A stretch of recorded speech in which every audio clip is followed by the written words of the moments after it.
ಮಾಡಬೇಕೆಂದು ನನ್ನ ಕನಸು ನನಸಾಗಲಿಲ್ಲ. ದೈವ ಕೂಡಿ ಬರಲಿಲ್ಲ. ಕನಸು ನನಸಾಗಲಿಲ್ಲ. ತುಂಬಾ ಸರಳವಾಗಿ ಮದುವೆಯಾಗಿ ಹೋಯಿತು.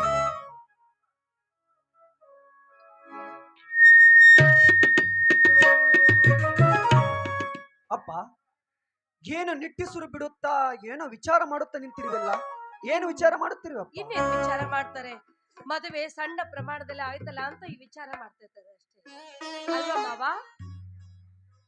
ನಿಜವಮ್ಮ, ನಿಜವಮ್ಮ. ನಾನೊಂದು ಬಯಸಿದರೆ ತಾನೊಂದು ಬಗಿತು.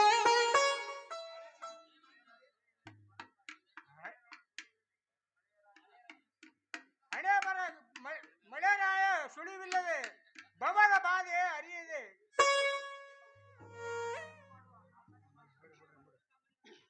ಅಪ್ಪ,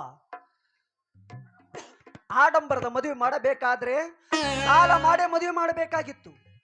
ಹಾಸಿಗೆ ಇದ್ದಷ್ಟು ಕಾಲು ಚಾಚುವುದು ಒಳ್ಳೆಯದಲ್ಲವೇ? ಪ್ರಕಾಶ ಬುದ್ಧಿವಂತ, ಕಲಿತವ, ಮೇಲಾಗಿ ಪ್ರೀತಿಸಿ ಮದುವೆ ಮಾಡಿಕೊಂಡವ. ಅವನಿಗೂ ಈ ಅದ್ದೂರಿ ಮದುವೆ ಬೇಕಾಗಿರಲಿಲ್ಲ. ತನ್ನ ಪ್ರೇಯಸಿಯ ಕೈ ಹಿಡಿದು ಬಾಳಿನ ಹಾದಿ ತುಳಿಯಬೇಕಾಗಿತ್ತು ಅಷ್ಟೇ. ದೇವರ ದಯದಿಂದ ಅವನ ಆಸೆಯು ನೆರವೇರಿತು. ಗೌರಿ, ಪ್ರಕಾಶ ವಾಸಂತಿಯನ್ನು ದೇವಸ್ಥಾನದಿಂದ ಕರ್ಕೊಂಡು ಬರ್ತಾ ಇದ್ದಾನೆ. ಮನೆಯೊಳಗೆ ಬರುವ ವಧುವರರನ್ನು ಆರತಿ ಮಾಡಿ ಬರಮಾಡ್ಕೊಳ್ಬೇಕು. ಹೋಗಿ ಆರತಿ ತಟ್ಟಿ ತೆಗೆದುಕೊಂಡು ಬಾ.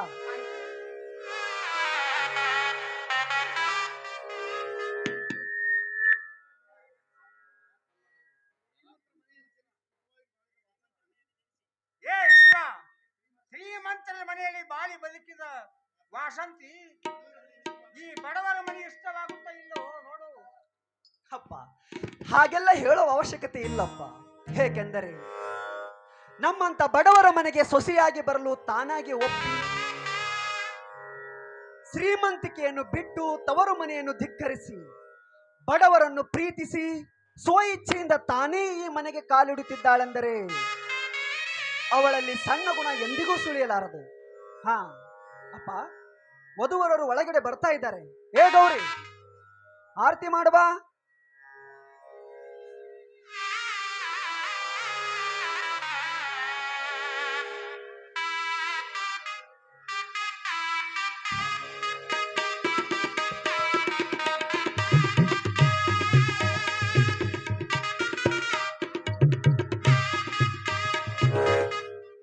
ಬಲಗಾಲಿಟ್ಟು ಒಳಗೆ ಬಾರಮ್ಮ.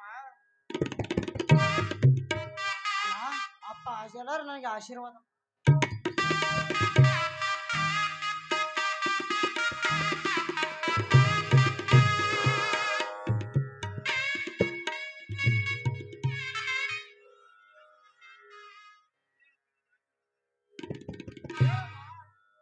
ನನ್ನ ಆಶೀರ್ವಾದ ನಿನ್ನ ಮೇಲೆ ಸದಾ ಇದೆ.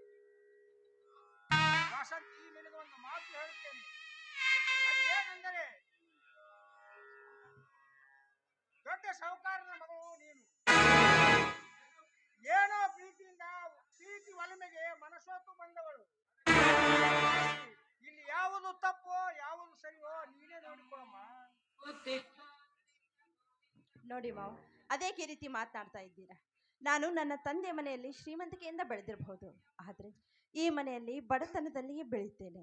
ನಿಮ್ಮ ಮನೆಯ ಸೊಸೆಯಾಗಿರ್ತೇನೆ. ನೀವು ಹೇಳಿದ ಹಾಗೆ ಕೇಳ್ಕೊಂಡು ಹೋಗ್ತೀನಿ ಮಾವ. ನಿಜವಮ್ಮ ನಿನ್ನ ಮಾತು. ಆದ್ರೆ ಈ ನಿನ್ನ ಮಾತನ್ನು ನೀನು ಮನಸಾರೆ ಹೇಳ್ತಾ ಇದೆಯೋ ಅಥವಾ ಹೊಸದಾಗಿ ಬಂದ ಹುರುಪಿನಲ್ಲಿ ಹಾಗೆ ಸುಮ್ಮನೆ ಹೇಳ್ತಾ ಇದೆಯೋ ಅಂತ? ಹಾಗೇನಿಲ್ಲ, ಸುಮ್ಮನೆ ನಾನು ಹೇಳ್ತಾ ಇಲ್ಲ. ನಾನು ಶ್ರೀಮಂತಿಕೆಯನ್ನು ಬಿಟ್ಟೇ ಬಂದಿದ್ದೇನೆ. ಈ ಮನೆಗೆ ಹೊಂದಿಕೊಂಡು ಬಾಳ್ತೇನೆ ಅಂತ ಹೇಳ್ತಾ ಇರೋ ಮಾತು ಸತ್ಯ ಸತ್ಯ ಸತ್ಯ.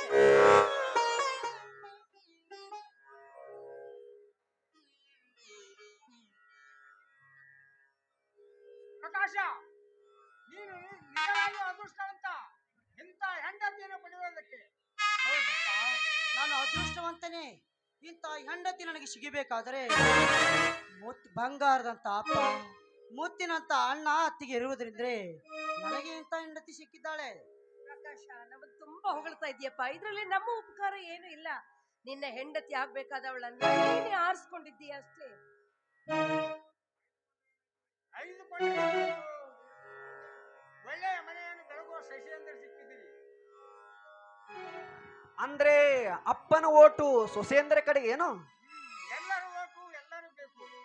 ನಾವೆಲ್ಲರೂ ಕೂಡಿ ಒಂದಾಗಿ ಬಾಳೋಣ. ಹೌದು ಮಾವ, ನಿಮ್ಮ ಪ್ರೀತಿ ಯಾವತ್ತಿದ್ರು ಎಲ್ಲರ ಮೇಲೆ ಸರಿ ಸಮಾನವಾಗಿ ಇರುತ್ತೆ. ಅಂಥ ಬುದ್ಧಿವಂತರು ಮಾವ ನೀವು. ಹೌದು ಮಾವ, ಸಮೃದ್ಧ ಮನಸ್ಸಿನವರು ನೀವು. ನಿಮ್ಮಂಥವರ ಮನೆಗೆ ನಾನು ಸೊಸೆಯಾಗಿ ಬಂದಿದ್ದು ನನ್ನ ಪುಣ್ಯವೆಂದೇ ಭಾವಿಸ್ತೀನಿ. ವಾಸಂತಿ, ಬರೇ ಬಾಯಿ ಮಾತಿನಿಂದ ಸಂತೋಷ ಹಂಚಿಕೊಂಡ್ರೆ ಸಾಲದು. ನಮ್ಮ ಕುಟುಂಬದ ಸಂತೋಷವನ್ನು ಇಮ್ಮಡಿಗೊಳಿಸಬೇಕು. ನೀನು ನಮ್ಮ ಜೊತೆ ಹಾಡಿ ಕುಣಿಯಲೇಬೇಕು, ಹೌದಲ್ಲ ಅಣ್ಣತ್ತಿಗೆ? ಹೌದು ಪ್ರಕಾಶ್, ನಿನ್ನ ಸಂತೋಷವೇ ನಮ್ಮ ಸಂತೋಷವಪ್ಪ.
ನಮ್ಮನ್ನೆತ್ತಿ ಹಿರುವ ಕಾಲಚಕ್ರ ನಮ್ಮನ್ನೆತ್ತಿ ಹಿರುವ ಹಾಗೆ ಜೊತೆಯಾಗಿದೆ ಕಾಲ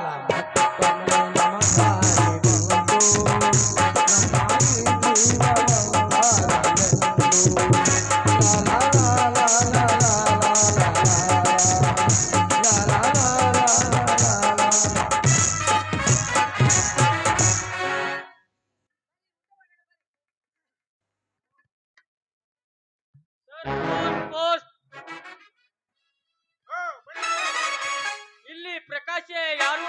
ಅವರ ಹೆಸರಿನಲ್ಲಿ ಒಂದು ಕೊರಿಯರ್ ಬಂದಿದೆ ಸರ್. ನಾನೇ ಪ್ರಕಾಶ್ ಅಂದ್ರೆ. ದಯಮಾಡಿ ತೆಗೆದುಕೊಳ್ಳಿ. ಆಯ್ತು ಕೊಡಿ ಸರ್.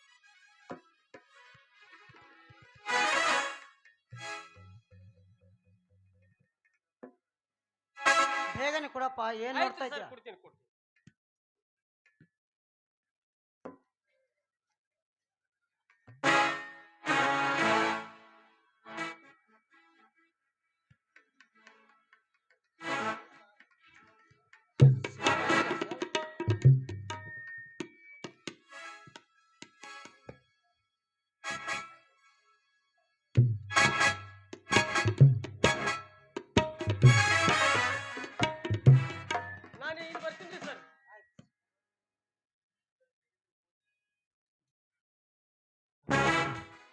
ಸಂತೋಷದ ಮೇಲೆ ಸಂತೋಷ ಹರಿದು ಬರ್ತಾ ಇದೆ ಈ ನಮ್ಮ ಮನೆಗೆ. ಅಂತ ಸಂತೋಷದ ವಿಷಯ ಹೇಳೋದಿಲ್ವೇನು? ಹೇಳ್ತೀನಿ. ಇದು ಅಂತಿಂತ ಸಂತೋಷವಲ್ಲ.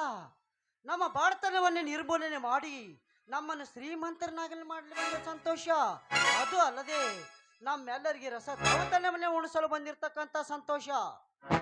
ಅಲ್ಲಪ್ಪ, ಬರೀ ಒಗಟಿನಲ್ಲಿ ಹೇಳ್ತಾ ಇದೆಯಲ್ಲ, ಬಾಯ್ ಬಿಟ್ಟು ಏನು ಅಂತ ಹೇಳು. ಹೇಳ್ತೀನಿ, ವಿಷಯ ಸಸ್ಪೆನ್ಸ್. ಮೊದಲು ಹೋಗಿ ನಾನು ಡ್ಯೂಟಿಗೆ ಜಾಯಿನ್ ಆಗಿ ಬರುತ್ತೇನೆ. ಆ ನಂತರ ನಿಮಗೆ ಎಲ್ಲ ವಿಷಯ ಗೊತ್ತಾಗುತ್ತೆ. ಒಟ್ಟಿನಲ್ಲಿ ಹೇಳಬೇಕಾದ್ರೆ ನಾನೊಬ್ಬ ಸರ್ಕಾರಿ ನೌಕರಿ ಪಡೆದು ನಿಮ್ಮ ಮುಂದೆ ಬಂದು ನಿಲ್ಲುತ್ತೇನೆ. ಆದ್ರೆ ಹಿಂದೆ ನಾನು ಬೆಂಗಳೂರಿಗೆ ಹೋಗ್ಬೇಕಪ್ಪ. ಏನ್ರಿ, ಇವತ್ತೇ ನೀವು ಬೆಂಗಳೂರಿಗೆ ಹೋಗ್ಬೇಕಾ? ಏನು ಇವತ್ತೇ ಅಂದ್ರೆ ಹೇಗಪ್ಪ? ಹೌದತ್ತಿಗೆ, ಇಂದು ನಾನು ಬೆಂಗಳೂರಿಗೆ ಹೋಗದಿದ್ರೆ ಖಂಡಿತವಾಗಿಯೂ ನೌಕರಿ ನನಗೆ ಸಿಗುವುದಿಲ್ಲ. ನಾನು ಇವತ್ತೇ ಬೆಂಗಳೂರಿಗೆ ಹೋಗಬೇಕಣ್ಣ. ಅಯ್ಯೋ, ಹಾಗೆ ಹೇಳಬೇಡಪ್ಪ. ಈ ನಿನ್ನ ಅಣ್ಣ ಇರುವವರೆಗೆ ನೀನು ಯಾವುದಕ್ಕೂ ಚಿಂತಿಸಬೇಡ. ಹಾ, ನಡೆ, ಇವತ್ತೇ ಈಗಲೇ ನೀನು ಹೊರಟು ಬಿಡುವೆ ಅಂತೆ.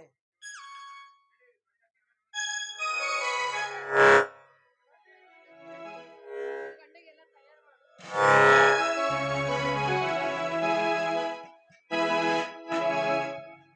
ಉಸಿರಾಗುವೆ